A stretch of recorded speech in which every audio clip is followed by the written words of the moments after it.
তো আমার channel venous take পালসে আজকে আমি সি প্রোগ্রামিং নিয়ে কিছু বলতে চাই। সি প্রোগ্রামিংয়ের ফাংশন নিয়ে।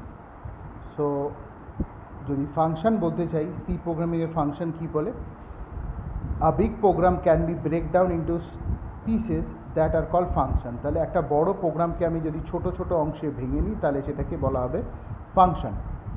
নেক্সট হচ্ছে function is a related statement those are meant for specific task. তাহলে ফাংশন হলো কিছু রিলেটেড স্টেটমেন্ট যার মাধ্যমে আমি কিছু স্পেসিফিক কিছু টাস্ককেই সম্পন্ন করতে পারবো বা স্পেসিফিক কিছু কাজকে আমি সম্পন্ন করতে পারবো।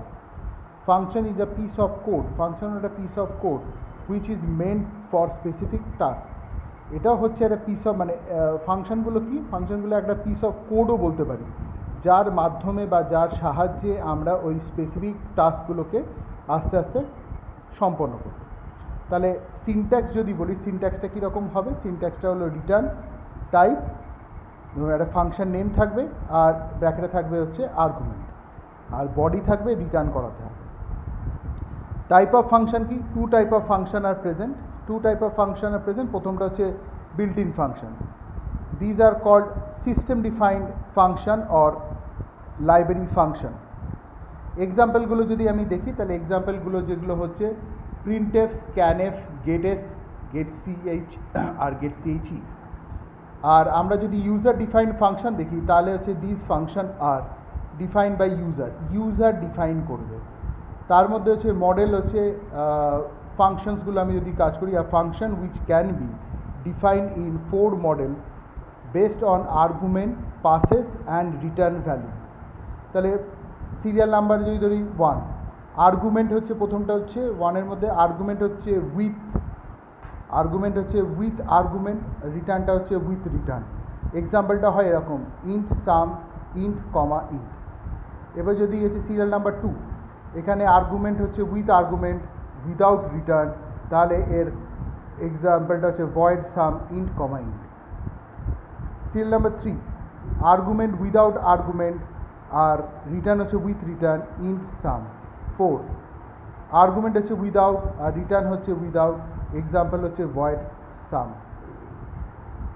নেক্সট হচ্ছে স্টেজেস অফ ফাংশন। নেক্সট হচ্ছে স্টেজেস অফ ফাংশন। তাহলে কত রকমের ফাংশন থাকে?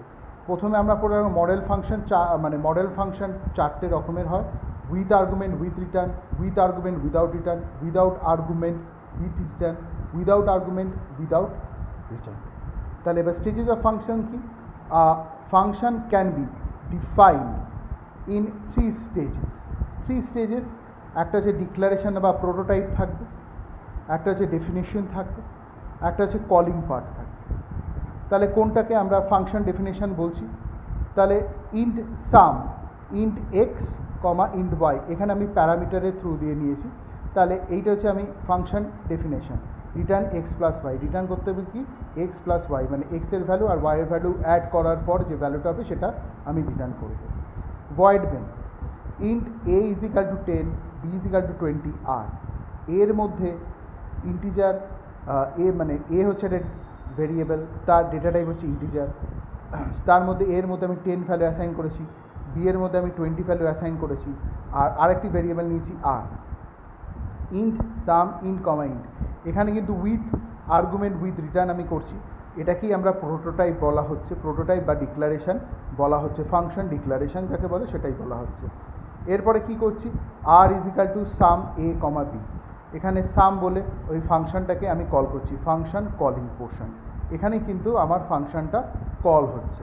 দেয়ারফর প্রিন্টএফ, প্রিন্টএফের মধ্যে sum value is equal to %d, মানে মেমোরির মধ্যে যে ভ্যালুটা স্টোর থাকবে ইন্টিজার, এর integer data type, according to integer data type, সেটা আর এর থ্রু দিয়ে প্রিন্ট হবে, আর এর মধ্যে দিয়ে প্রিন্ট হবে।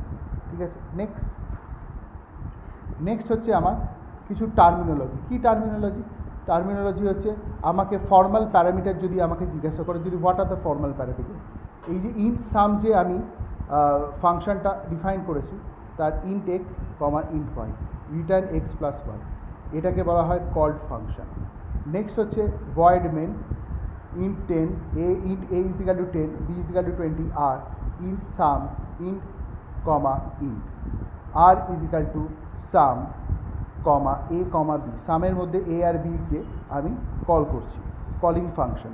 এটাকে বলা হয় অ্যাকচুয়াল আর্গুমেন্ট, এটাকে বলা হয় অ্যাকচুয়াল আর্গুমেন্ট। ওপরেরটাকে এটা, এই দুটোকে ইন্ট এক্স আর ইন্ট ওয়াইটাকে বলা হয় ফর্মাল প্যারামিটার। নেক্সট প্রিন্টএফ করছি। এই টার্মোলজিগুলো খুব ইম্পর্টেন্ট, কারণ আমার ফাংশানে কোনটা হচ্ছে কলিং ফাংশন, কোনটা কল্ড ফাংশন আমাকে বোঝাতে হবে। ভয়েড মেনের পরে থাকে হচ্ছে কলিং ফাংশন, আর ভয়েড মেনের আগে থাকে হচ্ছে কল্ড ফাংশন। কলিং ফাংশন হচ্ছে ভয়েড মেনের মধ্যেখানে বা ভয়েড মেনের পরেই, যেটা ভয়েড মেনের মধ্যে লেখা হয় সেটা হচ্ছে কলিং ফাংশন, ফাংশনটাকে কল করে। আর কল্ড মানে যেটা ফাংশন কল্ড হয়ে গেছে সেটা হচ্ছে সবসময় ভয়েড মেনের ওপরে থাকে। তাহলে একটা আমি এক্সাম্পল নিই। we have to find rectangle area using function with argument with return, with argument with return। তাহলে কী করছি, ইনক্লুড stdio.h বলে আমি একটা মানে হেডার ফাইল লিখবো, যার মাধ্যমে আমি সব কিছু ইনপুট করতে পারবো।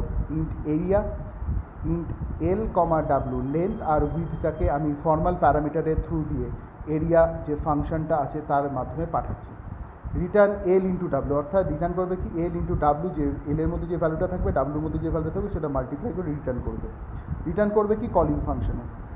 Void main int area int comma int, int comma int. এইবার কী করছি, ইন্ট এল ডাব্লু আর এ, এন্টার প্রিন্টএফ, এন্টার লেন্থ আর উইথটাকে আমি প্রিন্ট করলাম। স্ক্যানএফ করে মেমোরির মধ্যে আমি পার্সেন্ট করে অ্যাম্পারসেন্ট এল অ্যাম্পারসেন্ট ডাব্লু, তাহলে এল আর ডাব্লুর মধ্যে ভ্যালুটাকে আমি পাঠিয়ে দিলাম।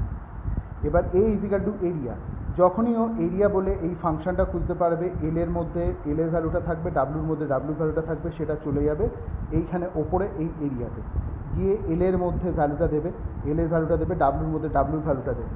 তারপরে এখানে মাল্টিপ্লাই হয়ে রিটার্ন করবে এইখানে এরিয়া পার্সেন্ট বি করে, এর মাধ্যমে আমার যে এরিয়াটা যেটা বেরোবে সেইটা। ধরুন আমি পাঠিয়েছি এন্টার লেন্থ উইথ 10 আর 5, এলের মধ্যে 10 পাঠিয়েছি, উইথের মধ্যে 5 পাঠিয়েছি। তাহলে কত হলো, 10 ইন্টু 5, তাহলে হয়ে গেল 50, তাহলে এরিয়াটা হলো 50।